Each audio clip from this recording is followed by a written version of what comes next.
Postcolonial criticism.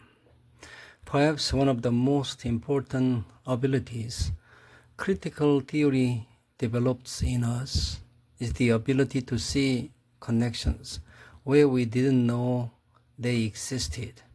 For example, connections between our personal psychological conflicts and the way we interpret a poem, between the ideologies we've internalized and the literary works we find aesthetically pleasing, between a nation's political climate and what its intellectuals consider great literature, and so forth. Most of the critical theories we've studied so far have encouraged us to make connections along one or more of these lines. Postcolonial criticism is particularly effective at helping us see connections among all the domains of our experience, the psychological, ideological, social, political, intellectual, and aesthetic, in ways that show us just how inseparable these categories are in our lived experience of ourselves and our world. In addition, postcolonial theory offers us a framework for examining the similarities among all critical theories that deal with human oppression, such as Marxism, feminism, gay, lesbian, and queer theories, and African American theory. In fact, because postcolonial criticism defines formerly colonized peoples as any population that has been subjected to the political domination of another population, you may see postcolonial critics draw examples from the literary works of African Americans, as well as from, for example, the literature of Aboriginal Australians or the formerly colonized population of India. However, the tendency of postcolonial criticism to focus on global issues, on comparisons and contrast among various peoples, mean that it is up to the individual members of specific populations to develop their own body of criticism on the history, traditions, and interpretation of their own literature. Of course, this is precisely what African American critics have been doing for some time, long before postcolonial criticism emerged as a powerful force in literary studies in the early 1990s. To place postcolonial criticism in a historical context of its own, however, let's take a minute and think back to our high school history classes. As most of us can recall from our high school education, European domination of the New World began in the late 15th century. Spain, France, England, Portugal, and Netherlands were the main contenders for the plunder of natural and human resources. And over the next few centuries, European empires extended themselves around the globe. During the 19th century, Britain emerged as the largest imperial power, and by the turn of the 20th century, the British Empire ruled 1/4 of the Earth's surface, including India, Australia, New Zealand, Canada, Ireland, and significant holdings in Africa, the West Indies, South America, the Middle East, and Southeast Asia. British colonial domination continued until the end of World War II, when India gained independence in 1947, and other colonies gradually followed suit. By 1980, Britain had lost all but a few of its colonial holdings. Although postcolonial criticism didn't become a major force in literary studies until the early 1990s, the cultural analysis of colonialism on which it draws has played an an important role in anti-colonial political movements everywhere and took its place as a field of intellectual inquiry when colonial regimes began to topple after World War II. As a domain within literary studies, postcolonial criticism is both a subject matter and a theoretical framework.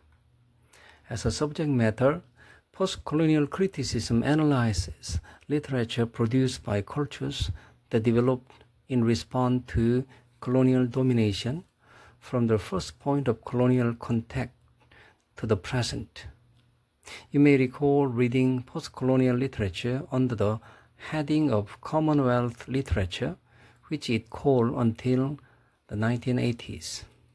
Some of this literature was written by the colonizers. Much more of it was written and is being written by colonized and formerly colonized peoples.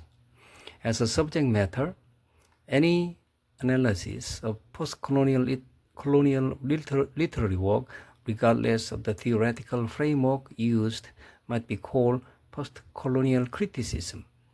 For English majors, of course, postcolonial criticism focuses on the literature of cultures that developed in response to British colonial domination, because English departments study, for the most part, literatures written in English.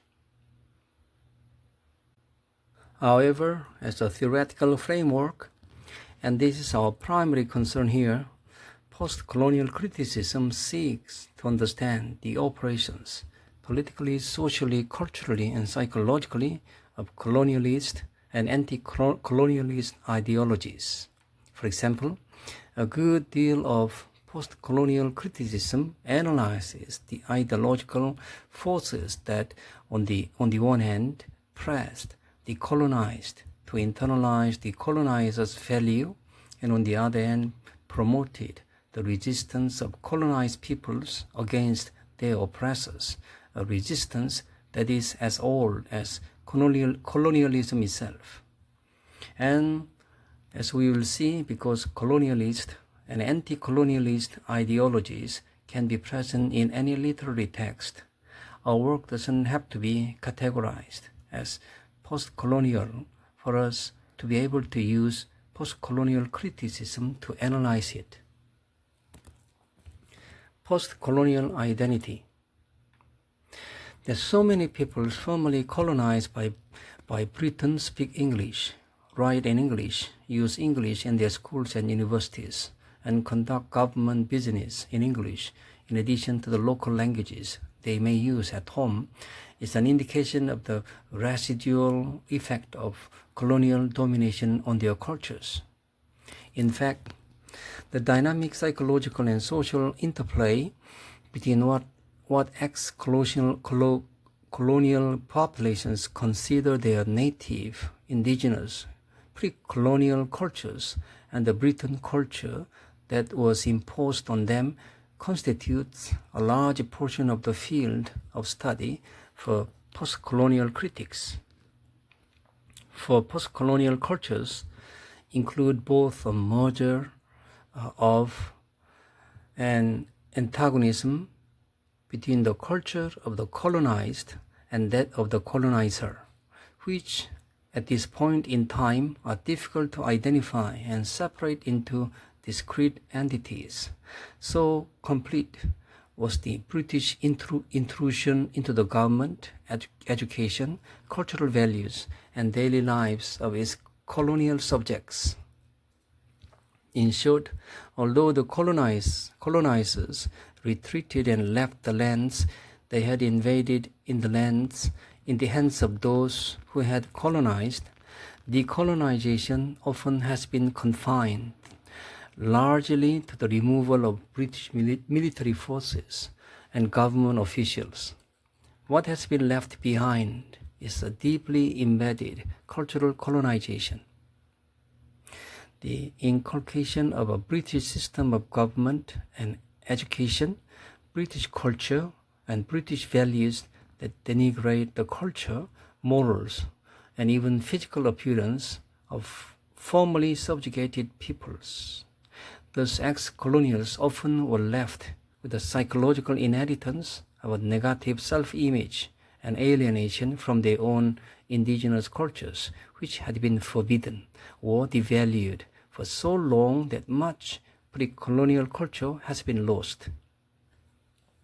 Given that a good deal of post-colonial criticism addresses the problem of cultural identity as it is represented in post-colonial literature, let's take a close look at the issue of post-colonial identity.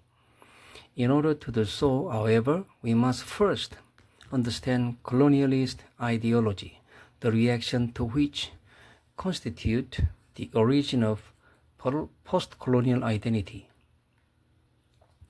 Colonialist ideology, often referred to as colonialist discourse to mark its relationship to the language in which colonialist thinking was expressed, was based on the colonizers' assumption of their own superiority, which they contrasted with the alleged inferiority of native indigenous people, the original inhabitants of the land they invaded. The colonizers believed that only their Anglo-European culture was civilized, sophisticated, or as post-colonial critics put it, metropolitan. Therefore, native peoples were defined as savage, backward, and underdeveloped. Because their technology was more highly advanced, the colonizers believed that their whole culture was more highly advanced, and they ignored and swept aside the religions, customs, and code of behavior of the peoples they subjugated. So the colonizers saw themselves at the center of the world. The colonized were at the margins. The colonizers saw themselves as the embodiment of what a human being should be, the proper self. Native peoples were considered other, different, and therefore inferior to the point of being less than fully human. This practice of judging all who are different as less than fully human is called othering, and it divides the world between us, the civilized, and them, the others, or savages. The savage is usually considered evil as well as inferior, the demonic other, but sometimes the savage is perceived as possessing a primitive beauty or nobility born of a closeness to nature, the exotic other. In either case, however, the savage remains other and therefore not fully human. Today, this attitude, the use of European culture as the standard to which all other cultures are negatively contrasted, is called Eurocentrism. A common example of Eurocentrism in literary studies is the long-standing philosophy of so-called universalism. British, European, and later American cultural standard bearers judged all literature in terms of its universality. To be considered a great work, a literary work had to have universal characters and themes. However, whether or not a text, characters, and themes were considered universal depended on whether or not they resemble those from European literature. Thus, the assumption was that European ideals, and experience were universal, that is, the standard for all humankind. An example of Eurocentric language can be seen in the terms First World, Second World, Third World, and Fourth World, to refer to respectively, number 1, Britain, Europe, and the United States, number 2, the wide populations of Canada, Australia, New Zealand, and Southern Africa, and for some theorists, the former Soviet blocs. Number 3, the technologically developing nations such as India, and those of Africa, Central and South America, and Southeast Asia. And number 4, the indigenous populations subjugated by white settlers and governed today by the majority culture that surrounds them, such as Native Americans and Aboriginal Australians, and for some theorists, non-white populations who have minority status in first world countries such as African Americans. Although these four worlds are commonly referred to today, we should be aware of their Eurocentric implications. Such language makes sense only if history begins with Europe and is organized in terms of European colonial conquest. It ignores the existence of earlier worlds, such as those of Greece, Egypt, and Africa, and it privileges European military conquest as the primary means of organizing the world history. Another example of Eurocentrism is a specific form of othering called Orientalism, analyzed by Edward Said, pronounced Said, which has been practiced in Europe, Britain, and America. Its purpose is to produce a positive national self-definition for Western nations, by contrast with Eastern nations on which the West projects all the negative characteristics it doesn't want to believe exist among its own people. Thus the Chinese or the Arabs or whatever Asian or Middle Eastern population is politically convenient are defined as cruel, sneaky, evil, cunning, dishonest, given to sexual promiscuity and perversion, and the like. Think of the cruel, deceitful Arab merchant in Mary Shelley's Frankenstein, published in 1818, who is saved from prison by the young de Lacy, a European whom the Arab subsequently betrays. Citizens of the West then define themselves, in contrast to the imaginary Oriental they have created, as kind, straightforward, good, upright, honest, and moral.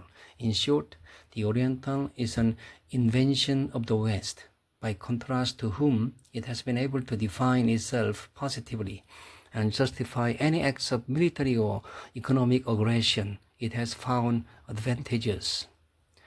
Thus, colonialist ideology, which is inherently Eurocentric, was a pervasive force in the British schools established in the colonies to inculcate British culture and values in the indigenous peoples and thereby forestall rebellion. It's difficult to rebel against a system or a people one has been programmed over several generations to consider superior. The plan was extremely successful and resulted in the creation of colonial subjects, colonized persons who did not resist colonial subjugation because they were taught to believe in British superiority and therefore in their own inferiority. Many of these individuals tried to imitate their colonizers as much as possible in dress, speech, behavior, and lifestyle. Postcolonial critics refers to this phenomenon as mimicry, and it reflects both the desire of colonized individuals to be accepted by the colonizing culture and the shame experienced by colonized individuals concerning their own culture, which they were programmed to see as inferior. Postcolonial theorists often describe the colonial subject as having a double consciousness or double vision. In other words, a conscious or a way of perceiving the world that is divided between two antagonistic cultures, that of the colonizer and that of the indigenous community. Double consciousness often produces an unstable sense of self, which was heightened by the first migration colonialism frequently caused. For example, from the rural farm or village to the city in search of employment. Forced migration, either as a quest for employment, including indentured servitude, or as the result of enslavement, scattered large numbers of people around the globe and large population of their descendants have remained in the diaspora or separated from their original homeland. This feeling of being caught between cultures, of belonging to neither rather than to both, of finding oneself arrested in a psychological limbo that results not merely from some individual psychological disorder, but from the trauma of the cultural displacement within which one lives, is referred to by Homi, Bada, and others as unhomeliness. Being unhome is not the same as being homeless. To be unhome is to feel not at home, even in your own home, because you're not at home in yourself. Your cultural identity crisis has made you a psychological refuge, so to speak. Double consciousness and unhomeliness persist in decolonized nations today. Among the tasks formerly colonized people face is the rejection of colonialist ideology, which defines them as inferior, and the reclamation of their pre-colonialist past. Both tasks involve many complex problems of interest to post-colonial critics. For example, in order to reject colonialist ideology and embrace their pre-colonial cultures, some native authors such as Kenyan writer Ngugi wa Thiong'o write in their own local languages. When they do so, however, they face the difficulty of surviving in a publishing industry, both in their own countries and internationally, that requires the use of English. The use of native languages often requires native writers to put forth the double effort of writing in their indigenous languages and then translating their work into English or having it translated. On the other hand, many indigenous writers from former British colonies prefer to write in English because that's the language in which they first learned to write. As Nigerian writer Chinua Achebe observes, for me, there is no other choice. I have been given the language and I intend to use it. Mourning yet on Creation Day 62. Some also argue that English provides a common language for the various indigenous peoples within third and fourth world nations who speak a number of different local languages to communicate with one another. And they point out that English as a world language facilitates the emergence of those nations into global politics and economics. Another problem that complicates the desire to reclaim a pre-colonial past is that it is not always easy to discover that past. As we noted earlier, much pre-colonial culture has been lost over many generations of colonial domination. In addition, many post-colonial theorists argue that even had there been no colonization, the ancient culture would have changed by now. No culture stands still, frozen in time. Furthermore, most cultures are changed by cross-cultural contact, often through military invasion. For example, ancient Celtic culture was changed by the Roman legions who occupied the British Isles, and Anglo-Saxon culture was changed by the many generations of French rule that followed the Norman conquest of that same territory in the 11th century. By the same token, the pre-colonial cultures of colonized people influenced European culture. For example, Picasso's art was greatly influenced by his study of African masks. Therefore, many post-colonial theorists argue that post-colonial identity is necessarily a dynamic, constantly evolving hybrid of native and colonial cultures. Moreover, they assert that this hybridity or syncretism, as is sometimes called, does not consist of a stalemate between two warring cultures, but is rather a productive, exciting, positive force in a shrinking world that is itself becoming more and more culturally hybrid. This view encourages ex-colonials to embrace the multiple and often conflicting aspects of the blended culture that is theirs, and that is an indelible fact of history. It is important to note, however, that these arguments don't take into account the need of formerly colonized people to rediscover and affirm their pre-colonial civilizations for the very good reason that the colonizers told them they didn't have any pre-colonial civilizations.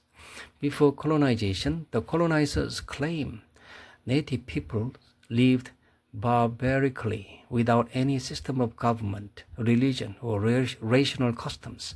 Or if colonizers acknowledged that a native culture existed, they claimed that such cultures were not worth sustaining in the face of the superior civilization offered by the Europeans.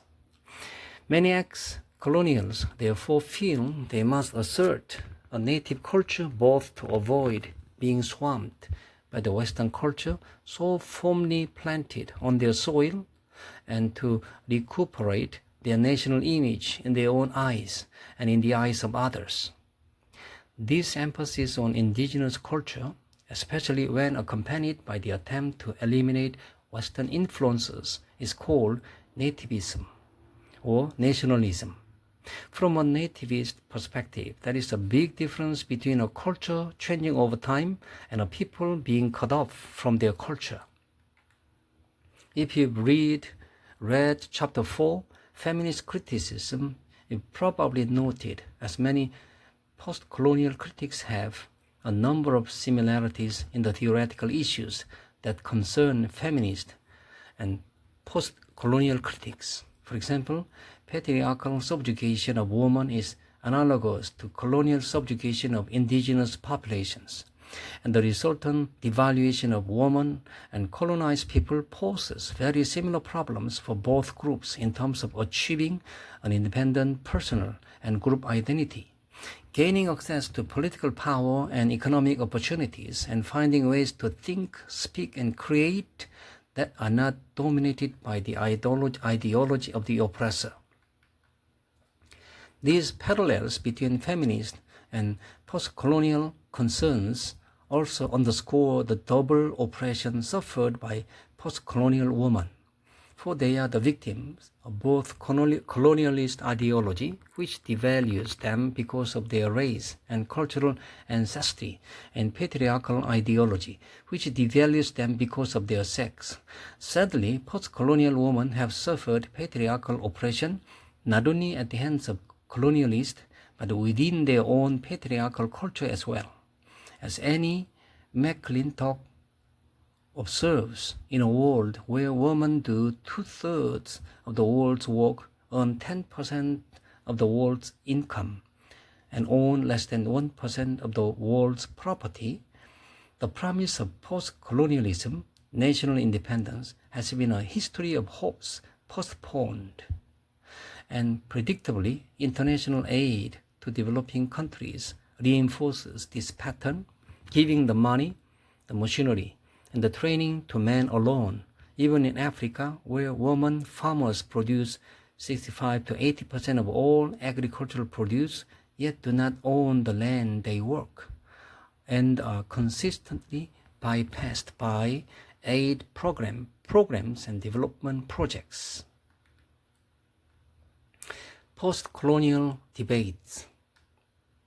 As you may have noticed, our focus so far on the political, social, cultural, and psychological colonization of indigenous people has limited our discussion to invade colonies. Colonies established among non-white peoples through the force of British arms, such as those established in India, Africa, the West Indies, South America, the Middle East, and Southeast Asia. For no one debates the inclusion of literature from these cultures in post-colonial literary studies. There is also a general consensus that the United States and Ireland are not post-colonial nations. The first, because it has been independent for so long, has itself colonized others. The second, because it has long been an integral part of British culture, Though some Irish people, especially in Northern Ireland, would surely disagree with this assessment, and many post-colonial critics cite the work of Irish poet W.B. Yeats as emblematic of anti-colonialist nationalism. However, there is much debate among post-colonial critics concerning whether or not the literature of white settler colonies, specifically those established in Canada, Australia, New Zealand, and Southern Africa, should be included in the study of post-colonial literature. Those who argue that the term post-colonial should be reserved for third and fourth world writers observe that white settlers' cultures share a tremendous common ground with Britain, including race, language, and culture.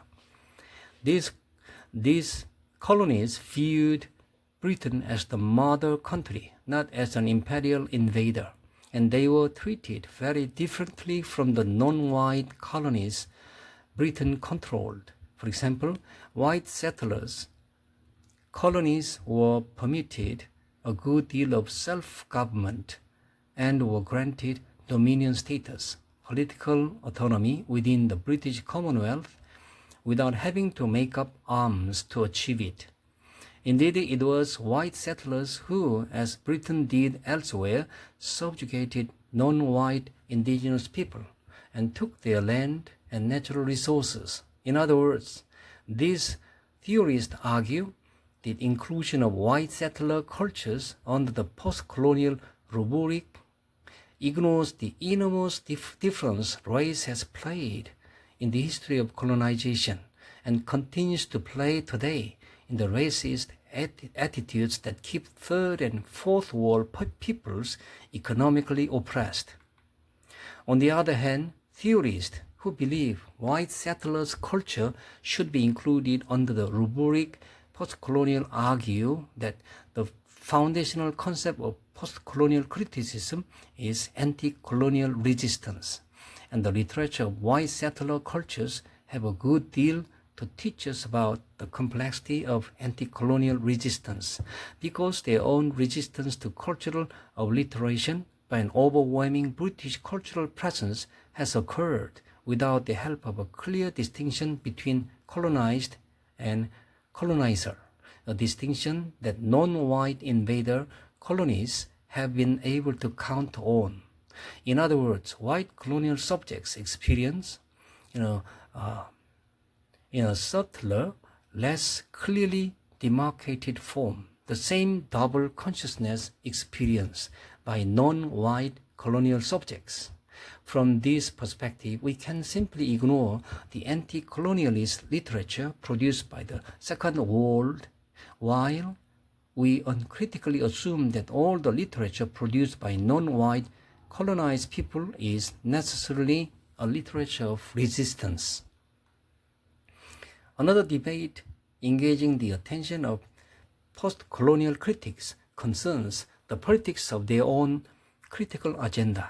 For example, the term post-colonial criticism implies that colonialism is a thing of the past. In reality, it is not. Colonialism is no longer practiced as it was between the late 15th and mid-20th centuries through the direct, overt administration of governors and educators from the colonizing country. Today, through different means, the same kind of political, economic, and cultural subjugation of vulnerable nations occurs at the hands of international cooperation from such world power as the United States, Germany, and Japan. Indeed, Japan has become so Americanized since the end of World War II that it was considered a Western power. This neo-colonialism, as it's called, exploits the cheap labor available in developing countries, often at the expense of those countries' own struggling businesses, cultural tradition, and ecological well-being. Neo-colonialist corporate enterprise is supported when the need arises by puppet regimes, local rulers paid by by a corporation to support its interest, and by covert military intervention, sometimes in the form of financing troops loyal to corporate political interest, sometimes in the form of enlisting military aid from the Western power most closely aligned with the corporation's concern. In other words, just as in the case of old-style European colonialism, there is big money to be made in this game, and the major players are too powerful to be bound by any rules of fair play. Cultural imperialism, a direct result of economic domination, consists of the takeover of one culture by another. The food, clothing, customs, recreation, and values of the economically dominant culture increasingly replace those of the economically vulnerable culture until the latter appears to be a kind of imitation of the former. American cultural imperialism has been one of the most pervasive forms of this phenomenon, as we see American fashions, movies, music, sports, fast food, and consumerism squeeze out indigenous cultural traditions all over the world. Some theorists believe that post-colonial criticism is itself a form of cultural imperialism. For one thing, most post-colonial critics, including those born in formerly colonized nations, many of whom were educated at European universities and live abroad, all belong to an intellectual elite, an academic ruling class that has, as it would seem, little in common with subalterns or people of inferior status, that is, with the majority of poor, exploited ex-colonial people who are the object of their concern. Furthermore, post-colonial criticism analysis of the problem of cultural identity, specifically its focus on instability and dynamic hybrid forms of cultural identity, is highly a product of the post-structuralist, deconstructive theory of the First World. As you may recall from Chapter 8, deconstruction defines the self as a fragmented pastiche of numerous selves within a world that has no stable meaning and no value beyond that which we assign it. Such a theory is extremely helpful in allowing us to understand how we construct the illusion of our own identity out of the ideological materials provided by our culture. And deconstruction has been used effectively to reveal the Eurocentrism and cultural imperialism of the Western philosophy and literature that have been imposed on the rest of the world. However, it is understandable that nations struggling to define their cultural identity might not find this destabilizing theory very attractive and might mistrust Western theories in general, having suffered Western domination for so long. Finally, because post-colonial criticism can be used to interpret literature in the Western literary canon, some theorists are concerned that it will become just one more way to read the same First World authors we have been reading for years, rather than a method that brings to the fore the works of Third and Fourth World writers, as well as the works of those Second World writers who address post-colonial issues. Happily, it seems unlikely that this fear will be realized, given the international success of such post-colonial writers as Chinua Achebe, Nigeria, Salman Rushdie, India, Jamaica Kincaid, Antigua, West Indies, and Ngugi wa Thiong'o, Kenya. Indeed, the Nobel Prize for Literature was won by Wole Soyinka, Nigeria in 1986, by Nadine Gordimer, South Africa in 1991, by Derek Walcott, St. Lucia, West Indies in 1992, by Toni Morrison, the United States, in 1993, and by J.M. Coetzee, South Africa, in 2003. As a citizen of the United States, Ms. Morrison is, of course, a member of the First World. I include her in this list, however, because some post-colonial thinkers consider her as an African American, a member of Fourth World. In addition, there has been a rapid increase in the number of colleges offering post-colonial or Third World literature courses. Nevertheless, it's not unreasonable to be apprehensive that post-colonial literature will be colonized, that is, interpreted according to European norms and standards by the cultural Eurocentrism that dominates literary education and literary criticism the world over. Post-colonial criticism and literature. Wherever post-colonial critics place themselves in terms of these debates, however, most interpret post-colonial literature in terms of a number of overlapping topics. These include, among others, the following common topics. Number 1, the native people's initial encounter with the colonizers and the disruption of indigenous culture. Number 2, the journey of the European outside through an unfamiliar wilderness with a native guide.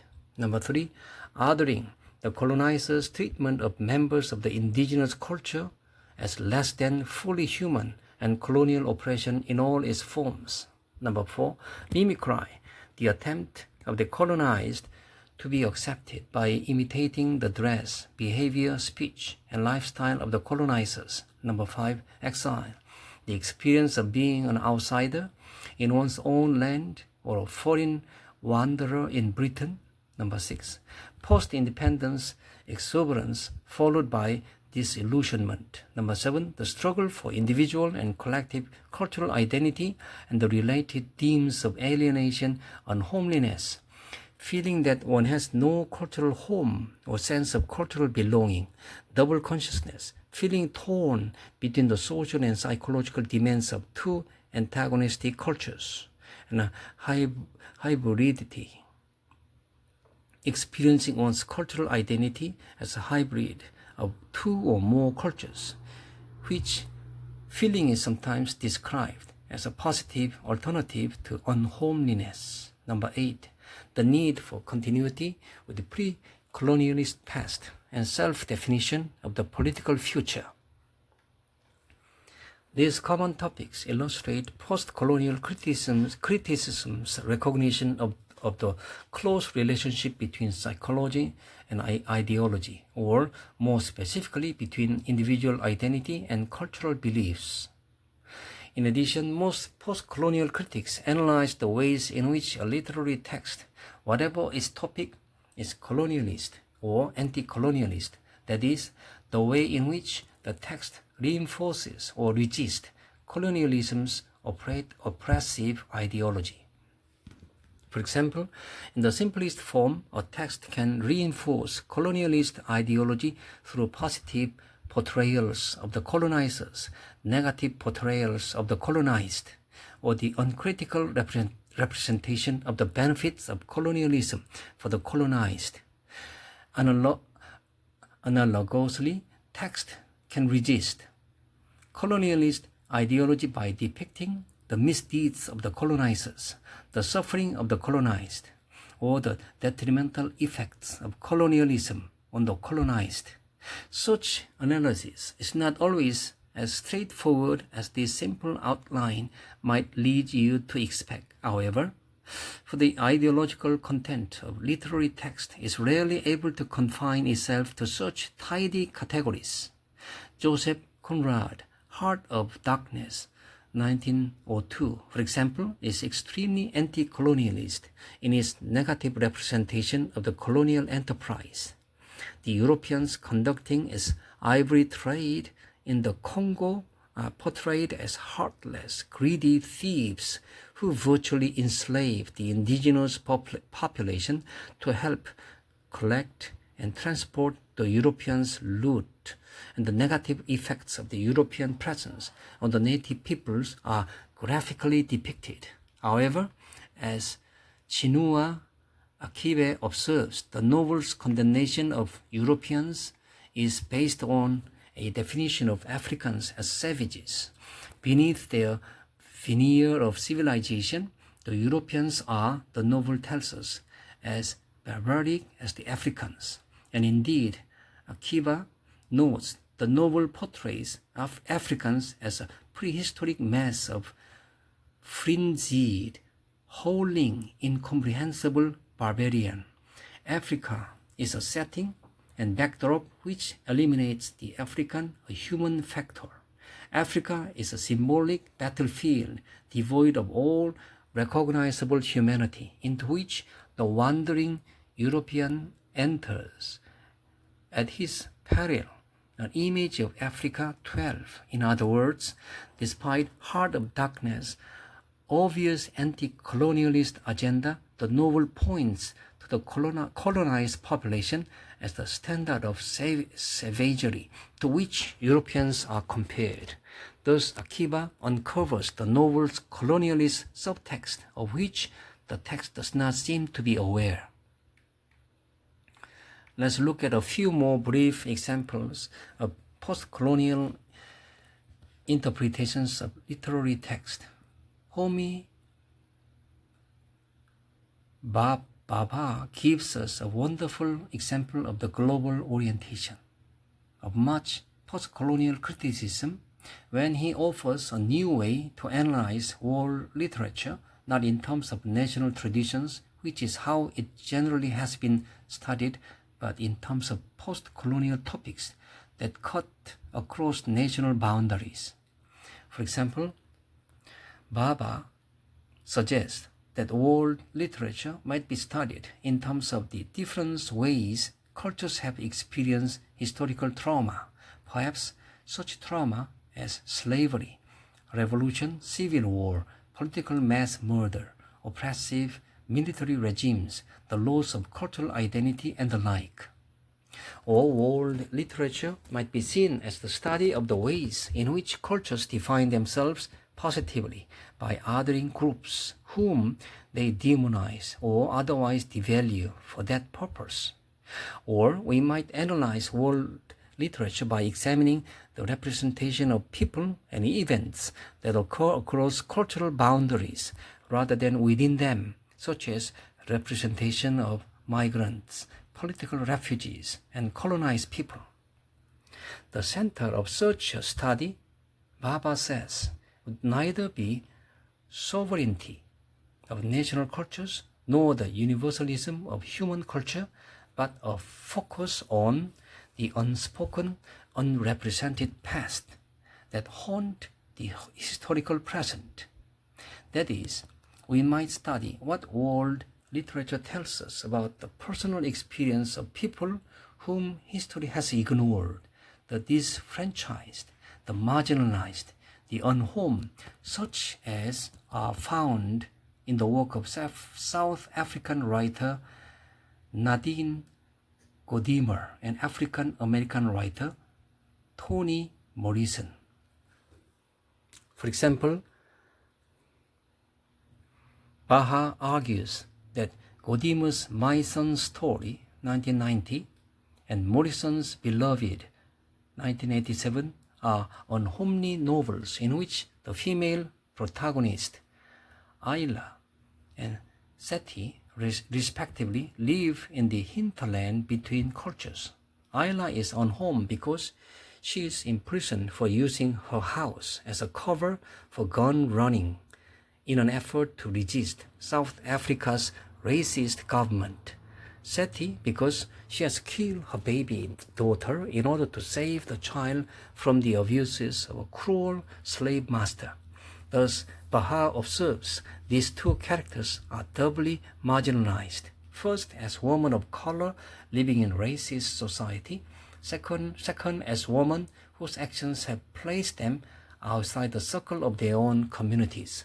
In representing the psychological and historical complexities of these characters' ethical choices, both novels reveal the ways in which historical reality is not something that happens just on the battlefield or in the government office.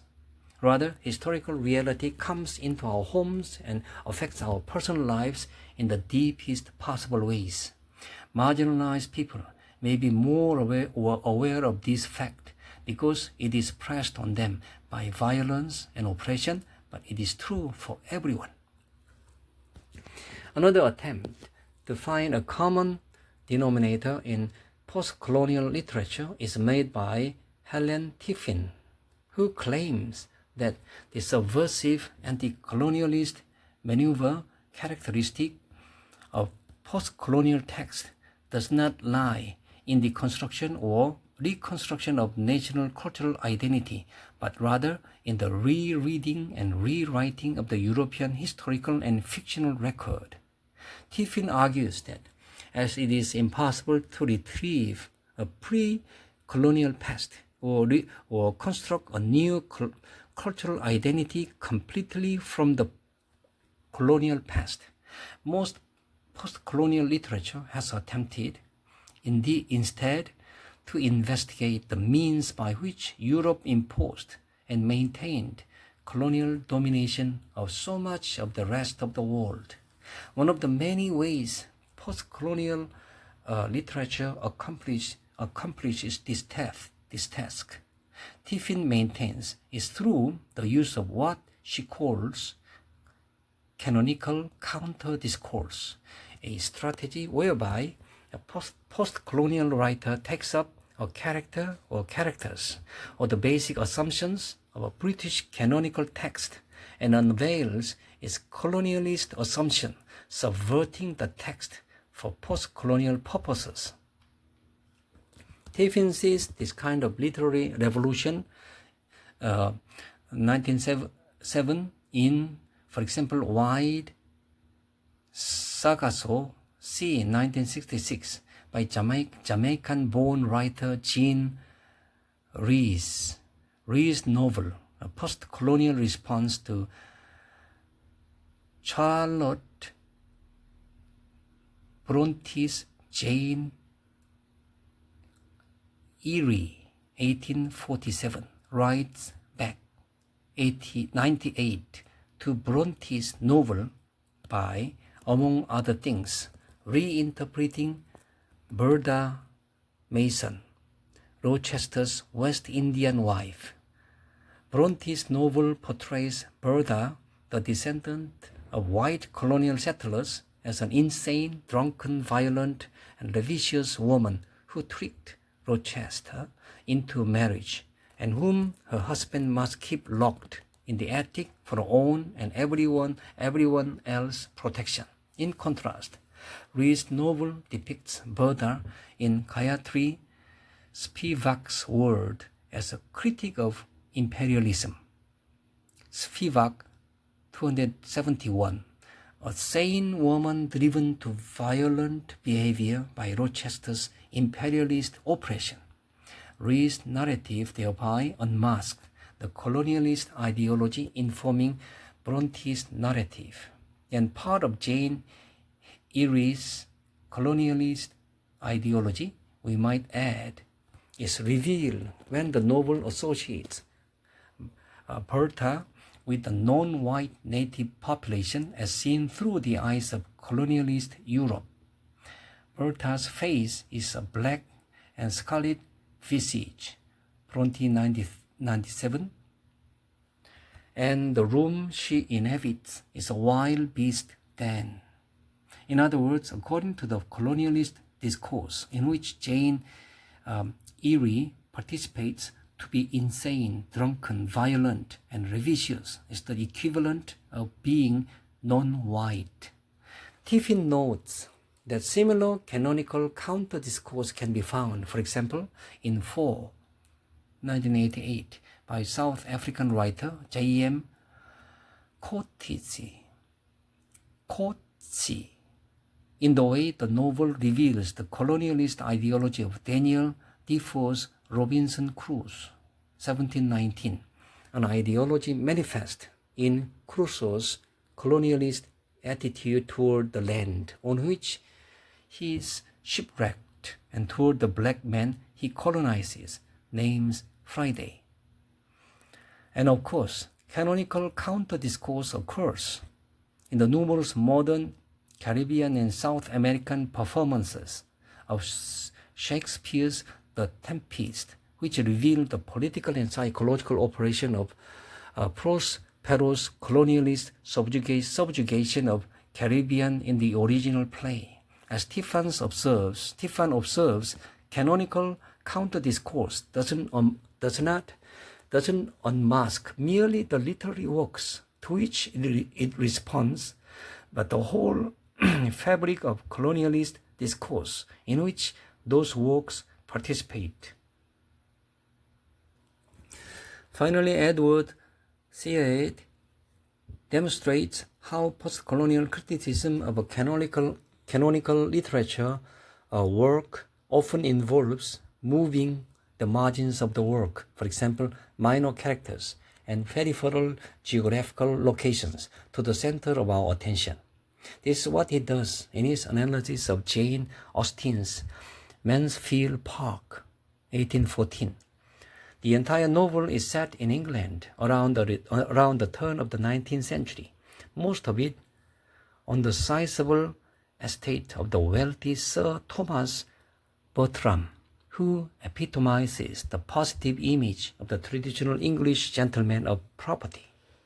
He is well bred, rational, honorable, and highly moral, and is the proper patriarchal head of his home and of the overseas agricultural enterprise that financially sustains that home. This enterprise is in Antigua, in the Caribbean British colonies, and it is maintained by slave labor. But things are not going well in Antigua, and Sir Thomas must travel there to make control personally, and take control he does, apparently with the same efficiency with which he rules his home. For having set his colonial garden, Culture and Imperialism 86, in order, and Seard puts it, Sir Thomas returns home to quickly set to rights his household, which, without his paternal guidance, has gotten out of order. His grown children have fought among themselves, engaged in clandestine courtships, and generally created a domestic uproar. Thus, among other things, Seard notes that the novel draws a strong parallel between domestic and international authority, Culture and Imperialism 97. For the financial well-being of the British estate depends on the success of the colonial enterprise, and the orderly operation of both depends on the guidance of the British patriarch. Although Sir Thomas' trips to Antigua is peripheral to the narration, it is mentioned only in passing, and we see nothing that goes on there. It is absolutely crucial to the action. Culture and Imperialism 89. In Seard's words, Mansfield Park is part of the structure of Britain's expanding imperialist venture, and we can sense how ideas about dependent races and territories were held not only for foreign office executive, colonial bureaucrats, and military strategists, but also by intelligent novel readers educating themselves in the fine points of moral evaluation, literary balance, and stylist finish. Culture and Imperialism 95. In other words, the colonialist ideology contained in literature is deposited there by writers and observed by readers without their necessarily realizing it. Some questions postcolonial critics ask about literary text. The questions that follow are offered to summarize postcolonial approaches to literature.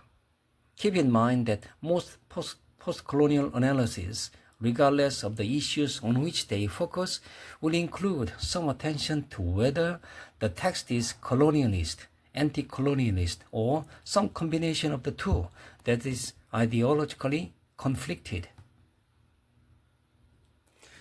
Number one, how does the literary text explicitly and allegorically represent various aspects of colonial oppression? Special attention is often given to those areas where political and cultural oppression overlap, as it does, for example, in the colonizers' control of language, communication, and knowledge in colonized countries. Number two, what does the text reveal about the problematics of post-colonial identity, including the relationship between personal and cultural identity and such issues as double consciousness and hybridity?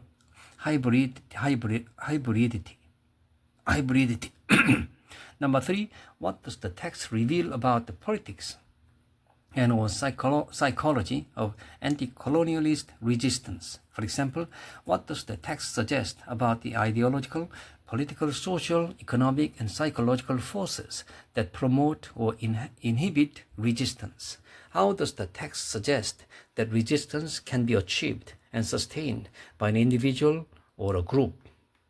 Number four, what does the text reveal about the operations of cultural difference, the ways in which race, religion, class, gender, sexual orientation, cultural beliefs, and custom combine to form individual identity in shaping our perception of ourselves, others, and the world in which we live? Othering might be one area of analysis here. Number five, how does the text respond to or comment on the characters, topics, or assumptions of a canonized colonialist work? Following Helen Tiffon's lead, examine how the post-colonial text reshapes our previous interpretations of a canonical text. Number six, are there meaningful similarities among the literatures of different post-colonial populations? One might compare, for example, the literatures of native peoples from different countries whose land was invaded by colonizers, the literature of white settler colony in different countries, or the literature of different population in the African diaspora, or one might compare literary works from all three of these categories in order to investigate, for example, if the experience of colonization creates some common elements of cultural identity that outweigh differences in race and nationality. Number seven, how does a literary text in the Western canon reinforce or undermine colonialist ideology through its representation of colonization and or its inappropriate silence about colonized people? Does the text teach us anything about colonialist or anti-colonialist ideology through its illustration of any of the post-colonial concepts we've discussed? A text does not have to treat the subject of colonization in order to do this. Depending on the literary work in question, we might ask one or any combination of these questions, or we might come up with a useful question not listed here. These are just some starting points to get us thinking productively about literature from a post-colonial perspective. Keep in mind that not all post-colonial critics will interpret the same text in the same way, even if they focus on the same post-colonial concepts. As in every field, even expert practitioners disagree. Whatever ways we may choose to apply post-colonial criticism, our goal in using this approach is to learn to see some important aspects of literature that we might not have seen so clearly or so deeply without this theoretical perspective, to appreciate the opportunities and the responsibilities of living in a culturally diverse world, and to understand that culture is not just a fixed collection of artifacts or customs frozen in time, but a way of relating to oneself, to the world, or psychological and social frame of reference that necessarily alters in response to cross-cultural encounters, whether those encounters occur in our community or on the pages of literary text. The following reading of F. Scott Fitzgerald's The Great Gatsby is offered as an example of what a post-colonial interpretation of that novel might yield. You will notice that my post-colonial reading relies a great deal on psychological analysis and is similar in some way to my discussion of the novel in Chapter 3, Marxist Criticism. In addition, my post-colonial interpretation includes both an analysis of the novel's three minor black characters and its erasure of the African-American presence in Jazz Age New York City, an analysis you will also find as part of my African-American reading of the novel in Chapter 11. This kind of theoretical overlap is quite common for post-colonial interpretation because post-colonial criticism draws on these three theories, among others, in its attempt to analyze all aspects of colonialist and anti-colonialist ideologies. In short, my post-colonial interpretation of Fitzgerald's novel focuses on what I will argue is the work's colonialist ideology, an ideology that can subjugate minority populations within a nation's border as well as colonized populations elsewhere on the globe. Indeed, as I will argue, the novel illustrates some of the ways in which colonialist ideology is also a psychological state, not just a way of thinking, but a way of being that is detrimental to those who oppress others, as well as to those who are oppressed.